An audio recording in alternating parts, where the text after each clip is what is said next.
Ok ដូចយើងបានដឹងអញ្ចឹងនៅក្នុងការ past គឺមានទិដ្ឋភាពចំនួន4គឺ past simple past continuous past perfect ហើយនិង past perfect continuous អញ្ចឹងនៅក្នុងវីដេអូនេះយើងមកមើលលំហាត់មួយថាយើងគួរតែប្រើប្រាស់កាលមួយណាក្នុងចំណោមកាលទាំង4គេថា when we visited grandma she lunch គឺជាសកម្មភាពពីអតីតកាលនៅពេលដែលពួកយើងបានទៅលេងម៉ាក់យាយគាត់ចម្អិនអាហារថ្ងៃត្រង់យើងមានចម្លើយ4ដែលយើងត្រូវជ្រើសរើស A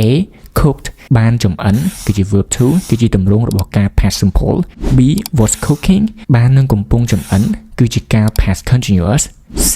had cooked បានចម្អិនគឺជាទម្រង់របស់ការ past perfect ចំណែក D had been cooking បាននឹងកំពុងចម្អិនគឺជាទម្រង់របស់ការ past perfect continuous អញ្ចឹងមុននឹងយើងទៅដោះស្រាយលំហាត់ហ្នឹងយើងទៅមើលពីគន្លឹះនៃភាពខុសគ្នារបស់កាលទាំង4ហ្នឹងសិនដែលយើងចាប់ផ្ដើមពី past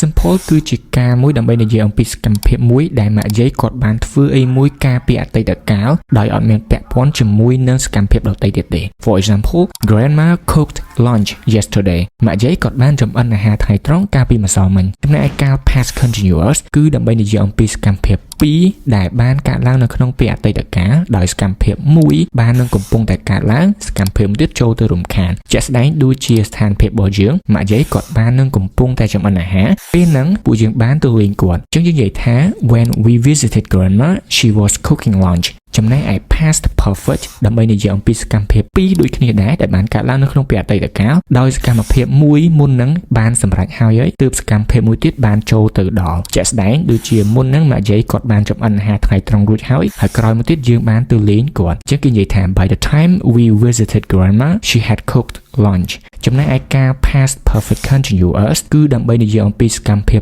2ដូចគ្នាដែរប៉ុន្តែធ្វើឡើងដោយមនុស្សតែម្នាក់មានន័យថាពេលហ្នឹងម៉ោង2ម៉ាក់យាយគាត់បានអស់កម្លាំងដោយសារតែមុនហ្នឹងម៉ាក់យាយគាត់បាននឹងកំពុងចម្អិនអាហារថ្ងៃត្រង់តាំងពីម៉ោង10អញ្ចឹងយើងនិយាយថា grandma was tired because she had been cooking lunch since 10 am អូខេនេះគឺជាសកម្មភាពទាំង4ដែលបានកើតឡើងនៅក្នុងពេលអតីតកាលប៉ុន្តែស្ថិតនៅក្នុងទិដ្ឋភាពខុសគ្នាអញ្ចឹងយើងបកមើលលំហាត់របស់យើងវិញចម្លើយដែលត្រូវគឺចម្លើយ B was cooking នៅពេលដែលពួកយើងបានទៅលេងម៉ាក់យាយពេលហ្នឹងម៉ាក់យាយគាត់កំពុងតែចម្អិនអាហារថ្ងៃត្រង់ When we visited grandma she was cooking lunch ឥឡូវយើងទៅមើល exercise មួយទៀតស្តីងគ្នានឹងដែរគេថា his clothes were dirty because he the call កៅអៅរបស់គាត់គឺបានកខ្វក់ដោយសារតែគាត់បានសម្អាតឡានអញ្ចឹងចម្លើយរបស់យើងមាន4ដែរ A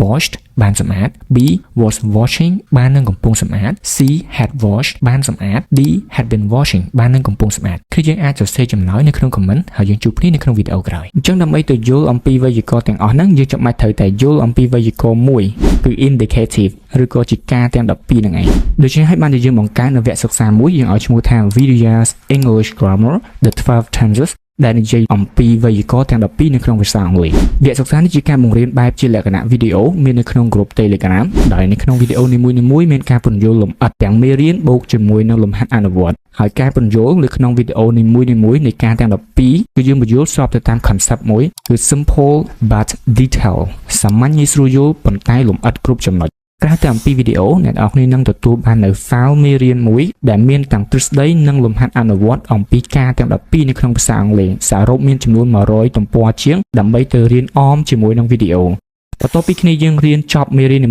មួយៗយើងអាចចូលទៅលេង game នៅក្នុង Kahoot ដែលតាក់ទងជាមួយនឹងមេរៀនដែលយើងបានរៀនហើយចាត់ទុកជាការធ្វើតេស្តសមត្ថភាពក៏ដូចជាការកម្សាន្តអារម្មណ៍មួយកញ្ចប់សិក្សានេះមានតម្លៃត្រឹមតែ$15ប៉ុន្តែសម្រាប់ការចោះឈ្មោះឥឡូវនេះវាបញ្ចុះសល់$12ដែលមានសុពលភាព1ឆ្នាំពេញគឺយើងអាចសិក្សាបានគ្រប់ពេលវេលាគ្រប់ទីកន្លែង